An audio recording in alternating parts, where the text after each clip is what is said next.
My name's Tom. I am here on King Island in the Artist in Residency program. I wanted to come here because I quite like islands and think they've got some interesting stories. I'm also wondering what some islanders are running away from, hiding in these remote places. So what made you decide to go into what do you actually do? I see lots of bits in timber, and what is it? Carving wood.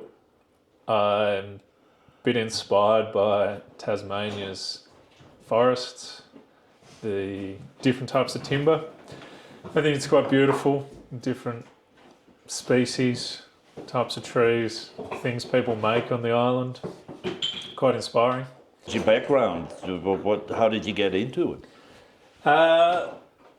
I moved back from overseas and Tom Samick, a local artist, gave me a massive box of timber offcuts and I started carving forms of things that inspired me in the bushwalking. And Is it almost like also a little bit of a lost art where you see like furniture makers in the old days, hey, carving and making beautiful things where now people can't afford it or it's too expensive and it's all compressed wood and that's your furniture, for example. So it's almost like an old trade, isn't it? It is. It's a bit sad, some of the stuff you can buy these days. Exactly. MDF, crap that falls apart and breaks. And I think there's some sort of beauty in handmade objects made with a bit more thought and a bit more care, and they're unique.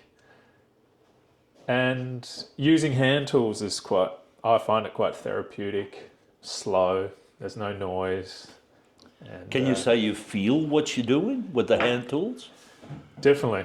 Huh. And as it's a slower process, you can change and adapt as you're making.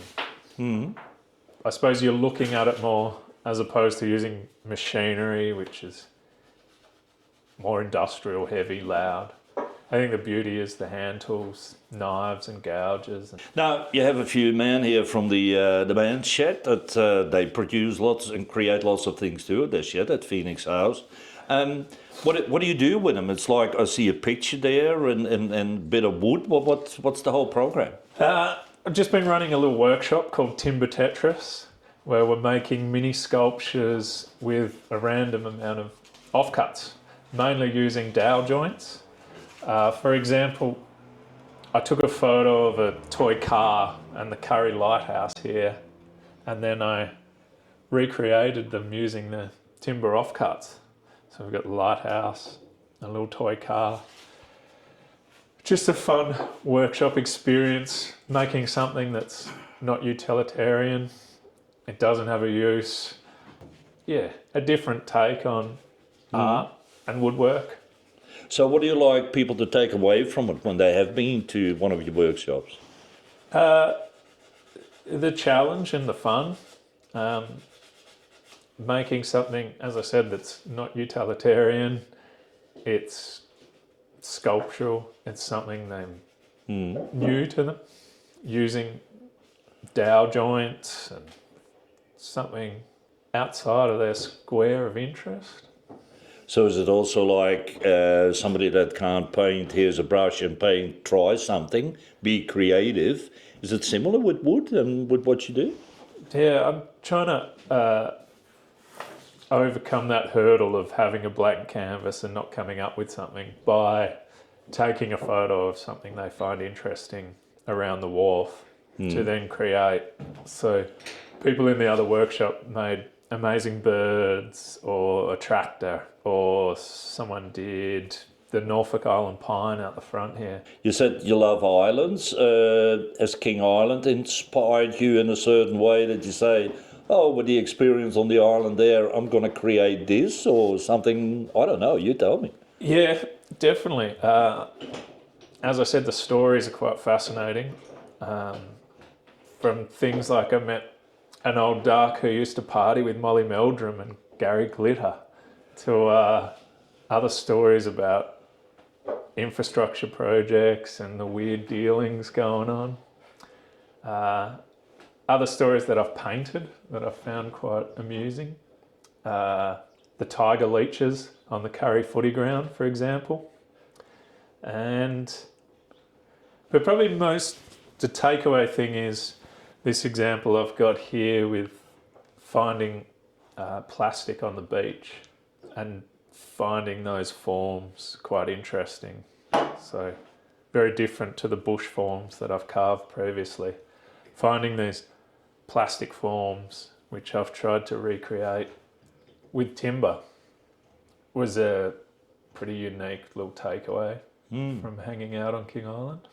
Now, when you're not on King Island, you're south of Hobart, is where you reside. It's how do you keep busy all day? Because I guess you're not carving all day, are you? No, I'm a primary school teacher and I've got a toddler.